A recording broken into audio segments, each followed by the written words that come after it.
Let's take a look at the day's business news. Kenya Aviation Workers Union says they will issue a fresh strike notice to the Kenya Airports Authority in regards to a planned handover of Jomo Kenyatta International Airport to Kenya Airways. The decision came only hours after the KAA board told Parliament that the proposal was given to them and told to fast-track it since the deal had had the backing of the highest office in the land.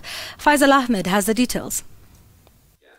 Appearing before the National Assembly's Public Investment Committee for the second time in a week, Kenya Airports Authority management was at pains to explain the origin of the planned deal to outsource the running of Jomo Kenyatta International Airport. Chairman, no, it was no reason for it not being a response. I simply misunderstood it in the daily fuss at work.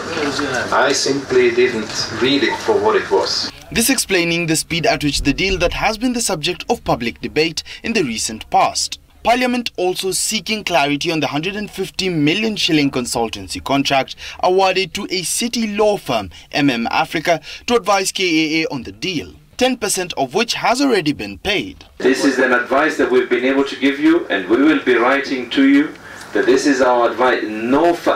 Because of the exposure that you've already exposed this authority to, both financially and legally.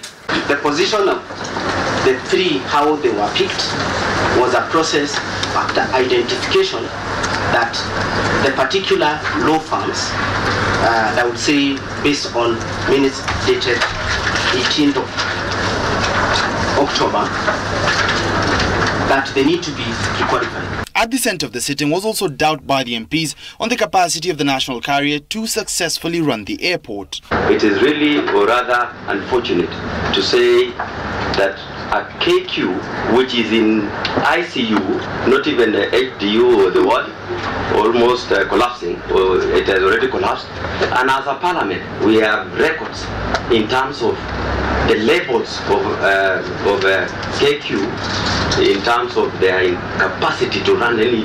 In the deal, KQ had proposed to set up a special purpose vehicle to run JKIA for an initial period of 30 years. KAA last month suspended planned public participations over the proposal to a later date.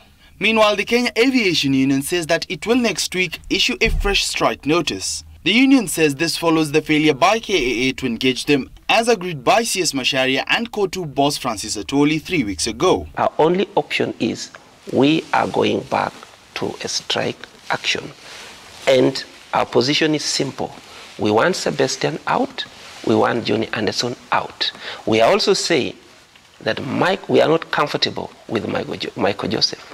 We are not comfortable with some of the comments he's made before about workers and trade unions. The deal between the two institutions seems to be losing its footing as Parliament pokes holes into the deal, and now the Workers' Union has announced a fresh strike notice opposing it. Faisal Ahmed, Citizen TV.